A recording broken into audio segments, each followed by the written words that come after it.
How about some viewer email from Charla? Any advice on getting rid of wild violets? I swear I pull out 10 and 10,000 pop up. What can I do? Well, Charla,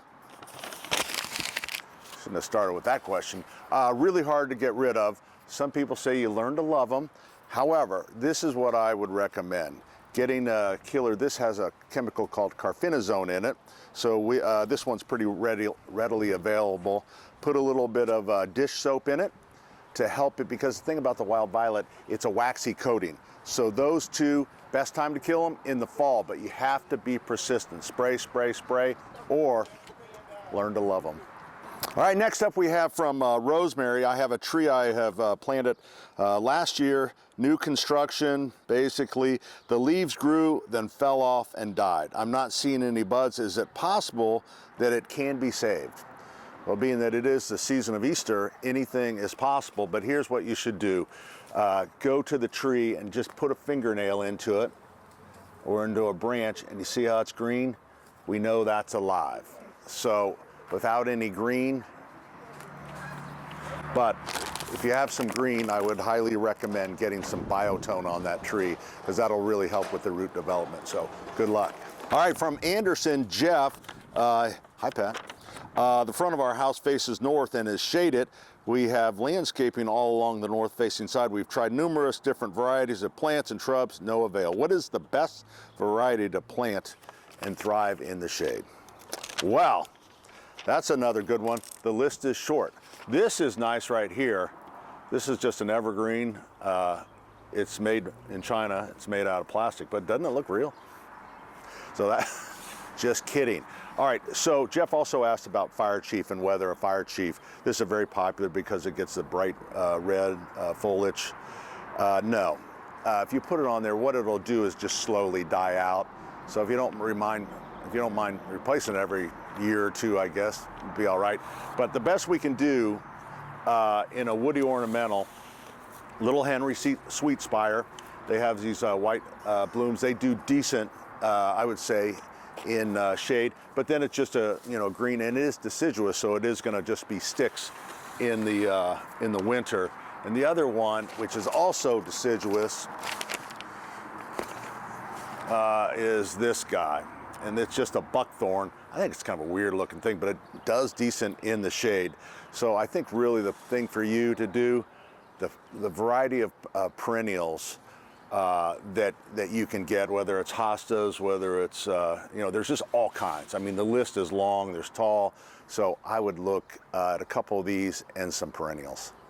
All right, next up from Bob, I was wondering if you have any experience with rubber mulch. I've been using it for 10 years and I think it's awesome. You never have to replace it. Well, here's the thing, Bob. Rubber mulch has never really caught on. Now, I agree with you. It's great around kids' the swing sets and stuff. It's really great. As I've gotten older, I thought rubber mulch, if I fall, I'll just bounce right back up.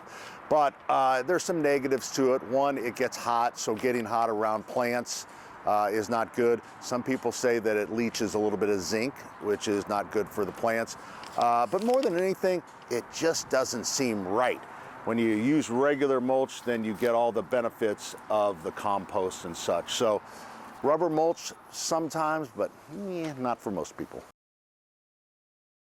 Well, we have been living a dream on this early spring that we've been having, right? I mean, we're not even, everybody's planting, well, you know what? Okay, this has been great, and we hope that it lasts, but we know that it's not, because we have some cold weather coming. But no, it's not horrible. And you know what? The thing about early spring, everyone goes, no, don't plant anything till Mother's Day. You got to remember, frost-free date is usually, we always say Mother's Day, May 10th, May 8th. Freeze-free, we're just past freeze-free, between the April 15th and 20th, depending on who you're asking. So you can kind of see it's just been an unusually warm, and that's great. And what's great about it is some gardeners, they enjoy gardening, so they like to stretch it out. So there's certainly things that you can do so that you can garden in these early periods and still, take care of your plants. First of all, a list of plants that are like, no, they're so sensitive, and that would be basil for sure, is way cold. sweet potato vine just shrivels. Tuberous begonias do not like the cold. Hydrangeas outside, and mainly because a lot of these hydrangeas are forced someplace far, far from here, say like Oklahoma. So you got to be careful with those. And then impatiens, yes, but really what this is here to represent is vinca, because vinca just shrivels. So avoid planting those before frost free. Other than that, what you can do, the gardening that you can do is a lot of container. I'm always like into container gardening, which is huge anyways. So you can start potting your containers as long as you can move them into the garage. It's this over here, you know, when you take the 300-pound concrete urn and you plant, you know, sensitive annuals in it, it becomes a problem. So if you have that, there's certain things you always hear, you know, what we use in the fall, there's a frost coming. So you can use, and again, this is for frost. If it's a freeze, it's a whole different story. If it gets close to a freeze, see those racks there? We rack stuff up and we bring it inside. And that's what, when people come to our store and they'll see, or any garden center, and they see all this stuff outside, it's like, well, it must be fine, it's all outside. No, we're bringing it in. We just have it outside when we're open, all right? Frost cloth is what you would want, all right? You can lay that on the tissue of the plant. You can buy it in small rolls. Burlap works okay. The thing you want to avoid is anything plastic that is touching the tissue of the plant, because when the frost hits that, it burns the plant. So that almost can cause more trouble than it's worth. So if you're going to use plastic, you have to put like stakes or something to keep that up and off of the plant. So certainly you can do a little gardening, that's for sure. You want to enjoy it, but just be smart and watch out what you're planting. Get to it. Well, if you ever want to get screamed at on social media, this is the segment to do. Weed killing, whether it's in your lawns or whether it's in the garden or out in the, everyone has an opinion, whether you should use weed killer at all or just let everything grow, or using too much. So I am going to give you all the different options and you decide. So first of all, this lawn right here, there's all kinds of stuff. There's clover down here. There's some violets in here. So you can start digging them out. These have become very popular in the last few years, these weed diggers. It's not like the, I'm gonna reach over here, Russ, and show, this is an old dandelion digger from our past. And we still sell those, but the problem with dandelions is that the taproot's about 18 inches, so it's hard to get it. So you shove this in, you give it a twist, and you pull up the weed, and then that's why it's called the weed popper. All right, so you can do that. It can be a little overwhelming, right? So the thing I don't like is the weed and feed, because what this does is put weed killer over 100% of your lawn. And if you look at your lawn, how much is weeds? Is it 2%, 3%, 5%? So you're using weed killer, you just shouldn't, right? So, but we saw a lot of that. There is the sprays, and I'm a big fan of just hitting the weeds just as you need. So, you know, if you find a little weed there, that's it. You leave, you're not spreading anything else. Now, some people argue you shouldn't use any chemicals at all. Get it, understood. So the problem in our industry right now, and the guy that, you know, this could be a huge investment. Whoever develops the first selective organic weed killer. Selective meaning that it only selects the weeds and not the grass. The problem we have now is all the organics, this is an organic, this is, you can see the OMRI label on there, which means you can use it for organic gardening. The problem is they're non-selective. So when you use something like this, it's going to kill the grass too. But you can still use it, basically this is a vinegar, if you just get right down on it and spray it, and so that it doesn't spray over the grass plants you want. So that's an option as well. Inside the garden, there's corn gluten. It comes in various sizes. It doesn't work very well, quite honestly. But it's out there as a weed preventer. There's also this, which I think is kind of cool for the gardens. I'm going to walk over here, Russ. And so these have been around for a while, for a long time really. And you just take them in here, kind of little, it's got a sharpened blade on it, and you just, I think that looks desirable. I better not take that one out. So you can get that and clean it up. So the thing with the other thing I like with the spray weed killers, remember, weed killers are they're not preventers. They don't prevent weed, they kill weeds. So weeds come up right now, all the dandelions are up, which are great for the bees, so you certainly want to save some of those. But then the other weeds, so if you put weed killer over everything, guess what? Then they're going to keep coming up. So I like a little bit of spray, but everybody do your own thing. Today, I thought I would talk about how to do planting and flowers on a budget, because we know flowers can get pretty expensive. And you know, when you go back to the old, and we still sell like 6,000 flats of flowers. You get 48 plants for 20 bucks or whatever. And you can do a lot, and that's kind of what everybody used to do. But those have slid over the last number of years because all of the new vegetative plants. For example, this is lobelia from a flat, so it's a 4-pack. Costs $1.79 or something like that, and you have 4 plants. Well, here is then the vegetative version of that.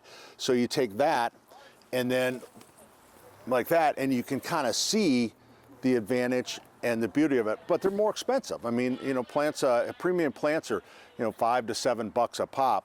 So there's certain ones of the bedding flat that I still think are good and can kind of stand alone. This one, I don't think so. Because it does okay, but you really have to be the perfect gardener because, they dry out and all that stuff. So I would skip that one. Begonias, here is your vegetative begonia and regular flat begonia. They actually do well because way before this came around, you could buy these in hanging baskets. So if you put enough of them in a hanging basket or a pot, fertilize them, they mound very nicely. So begonias, yes. Petunias. So you got regular vegetative petunias hanging everywhere around this place. These, no. I just don't. They just get leggy. So unless you just love them, they never look good to me. Marigolds, people still use around the garden to prevent insects, to repel insects. So that's still real popular. And then down here, the old, this isn't a flat, but this is a little tip. So this is a cutting geranium. So this starts from a cutting. Makes this plant, again, back in that $5 to $7 range. Well, a little tip here, you could get, it's the same geranium, but it started from a seed. So it's not quite as mature as that one. In a windstorm, you see how the petals will come off of it, where the mature ones, it won't. But eventually it gets there. And this is about 1/3 of the price of a cutting geranium. So little tip there. Then there's some classics that people love. Moss rose or portulaca, which kind of, wasn't great for a few number of years. It was kind of considered an old-fashioned flower, but it is hot, hot, hot, and it mounts great in a little pot. Love that. The other thing, certainly regular impatiens. Impatiens are still beautiful. They're inexpensive. You can do, if you get a plastic pot, you get these plastic pots up to 12, 16 inches, fill them full of that, shaded area, you will have a show like you wouldn't believe. So, and it doesn't have to be expensive. So there's all kinds. And then the other thing that's come back is zinnias. State Fair zinnias is huge. It's probably one of our best-selling things in a flat, inexpensive, but you can also get the small version because these are going to get pretty tall right here in a pot. Absolutely beautiful on a budget. There's something for everyone. Well, we're finally past that famous date, the frost-free date. So we've made it. Doesn't mean we can't have a frost, doesn't mean we can't have a freeze, but it should be safe. So it's tomato time. Now I know some of you have already planted your tomatoes because you're in a huge competition with your neighbor, and that's fine. Most of the time it doesn't really gain you much because the ground is cold, but because of the warm April we had, it might just do it this year. So a couple things I want to show you about how to plant a tomato.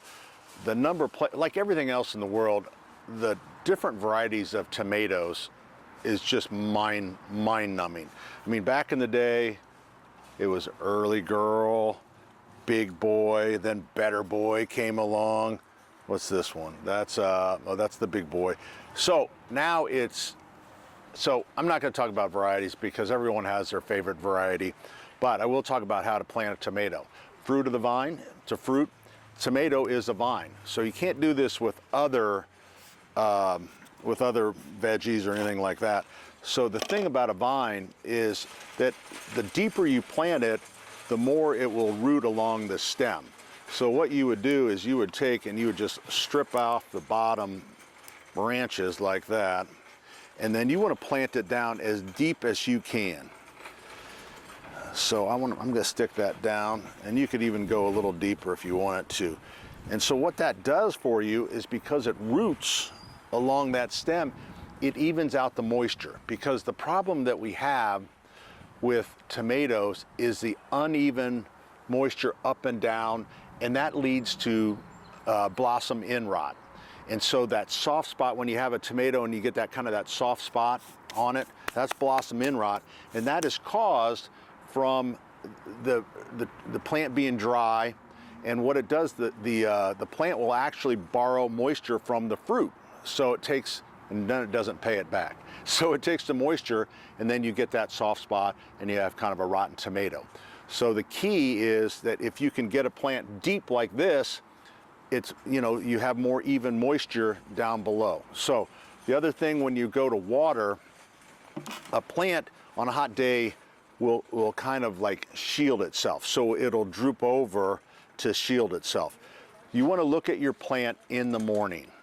If it looks like it needs water in the morning, that's when you water it. But you don't go watering in the afternoon when it's just a hot afternoon and it's kind of shielding itself over. So you want to be very consistent with the watering, and that's going to save you a bunch. Other problems with tomatoes, people say, well, you know, I have plenty of blossoms, but I'm not getting any fruit. So we always recommend a little Barry Manilow. Play that, a love song. But what you can't, sometimes it's just in a sheltered area, but you can kind of like tap them. Tap them makes the little love happen. That's one way. There's also spreader sticker that you can use that will help blossom set, so that's not bad. And here's the most important thing: use a good fertilizer. I highly recommend this Tomato Tone. It has everything the plant needs. It's organic, and if you do everything evenly, you are going to beat the neighbor this year in the tomato contest. Well, I thought it would be time for a segment of viewer emails. So first up, we have from Abby. I enjoyed gardening on a budget. Well, thank you, Abby. Unfortunately, I wasn't able to write down everything quickly enough. Could you please make a list and send it to me? Well, I don't remember either, Abby. But I thought of a few things that I'm sure that I probably had on here. So easy stuff to do. Okay, so flat of impatience, you know, probably king of the flat still. So right here, this is what it would look like if you would put it in a pot or hanging basket and you fertilize it. Right there, this is what you'd be, that's how many plants are in there. Probably even less than that. The key is fertilization, and that would cost you about $4. Same thing if it's in, now, of course, in patience for the shade. You have your vinca here, same type of thing. They will bunch up, keep them close together. The closer you put them together, the taller they get. For the sun is great. And then little things like Sun Patience is the hottest plant in the industry. You can buy a 6-pack at places less than $3 instead of the $5 to $7 range. So that's just a few, and maybe I'll think of a few more. Okay, next up from Maria, I have a couple problems with both neighbors on each side of my house. I'll email you. All right, next up from Stephanie. My husband planted a small mint plant several years ago. He guess it's all over the bed. How do I get rid of it? So mint is invasive. If you want mint, I would avoid mint probably, but if you want to have it, put it in a pot and contain it and watch for any pieces that break off because they can root. What is there what I would recommend is getting a product like this. This can be used on in herbs it's an organic product, or it's for organic, I should say. Put a little soap in with it so it'll stick to the mint plant. Paintbrush and start hitting it wherever you can and try to work it out of there. All right, next up from Pam. Hi Pat, last year my tomatoes had white flies. They look like little gnats. I have tomato PTSD over last year's experience. Can you help me? Yeah, that is, that's something everyone should be watching for. A good way to check, do a couple of things. Shake them. And if you get a burst of little gnatty type white flies, you have a problem. So those you have to be careful because they can kill a plant pretty easily. They and the other thing you'll notice is a sticky substance called juglone can be on the leaves, and that's the residue of those white flies, and they can really, trust me, it'll probably kill your plant. So check for them, and then if you have them, make sure you wash off the plants really well to get rid of whatever residue you can, and then I would probably spray with an organic like neem oil or insecticidal soap, one of those two, but more than likely you may lose the plants. But early detection is key. You can also get one of those yellow sticky traps and stick them in there, and you'll kind of see things stuck to them. So, all right, next up from David. Last fall I bought 2 wisteria plants, Amethyst Falls, potted them in giant ceramic containers with good soil, added rocks, all that good stuff. Well, one of them came back amazingly, and the other didn't. And David was thinking maybe it was a drainage problem. It really probably wasn't a drainage problem, David. Wisteria has to be planted in the ground. Almost everything. Yes, you can get into, and I looked at what you had it planted in the photo. There's no way. The freeze and thaw cycle, because plants need to be in the ground, so when the ground freezes, it stays frozen. When it freeze and thaw, so many plants just can't make it, and more than likely, that's what happened to your wisteria, so in the ground. From Brenda, I was wondering what is a safe weed killer that you can spray around the base of a tree? So I'm assuming that you mean that doesn't hurt the tree. So you can use pretty much anything. You can use Roundup, you can use an organic style, whatever. The main thing is Roundup works by getting into the green tissue. So I wouldn't go spraying it on the trunk, but more than likely it wouldn't hurt it. So you can use anything, just don't get it on the green tissue and you'll be fine. All right, so you've spent the last maybe 6 weeks now buying plants. Buying plants, making your yard and your garden and your backyard look gorgeous. Well, now it's time to take care of the plants. Because it always gets me, it's like people they spend so much money on this stuff, and then they forget a very key thing, which is 1, watering, and 2, fertilizing. So first, watering. Watering, you have to look at the soil mass of the plant. This is a plant, this is a rescue plant that we took back from one of our customers that, just misguided, no evil intent, but it just hadn't been watered. I mean, so this is a few days, we put fertilizer on it, starting to come back. So if you want to adopt a rescue plant, this one's here for you, and I got a companion not doing as well. All right, so, but you have to look at the soil mass. So this is, for the size of head of that plant material, and then you have this much soil. But look over here, the ones that we always get back is hanging baskets, because that's all the soil that's in there. Look at the head of the plant, the mass of the head. It's not much smaller than this one, which has this much soil. So you have to be careful. You need to water the hanging baskets more often, but that doesn't mean you need to water your containers with a lot of soil, because these suffer because these can't hold up because they're a bunch of sissies and don't have enough soil. So be careful. Just because that hanging basket needs, sometimes your container does not. So there's all different ways to fertilize. This one right here. So, first of all, if this is a time release, this is Osmocote. So this you just sprinkle in, and that would be for the person that isn't going to fertilize every week or two. All right. So I would recommend fertilizing it each week. All the baskets and stuff you see up in this greenhouse, that tube in there, they get fertilizer every day, just a trace amount, and that's how we keep them nice looking in the greenhouse. And then they leave here, and sometimes you don't fertilize them. All right, so here we go. So this is a cool way. You can hook, it's like emergency, D5W normal saline.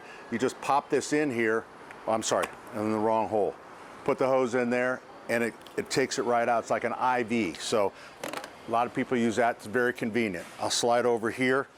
That's just another kind of like an Osmocote item. But here's how I like to do just plain Miracle-Gro. You put a couple scoops in.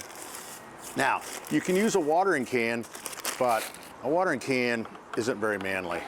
I like to use a 5-gallon bucket. Watering can's too slow for me. Pick it up, and then you just walk around each week, give them a little splash, just like that, all right? So you have to do this if you want to maintain. That's how you get these big, beautiful plants. The one thing I would caution you on is your tomato plants, because you put too much fertilizer on a tomato right now, it goes vegetative, and you won't get the you won't get the fruit to set. So I do recommend this. This has calcium in it that helps a lot of problems with tomatoes. So everything needs to get fertilizer, but be careful about the tomatoes. Have a question you'd like me to answer? Shoot me an email at askpat@wthr.com.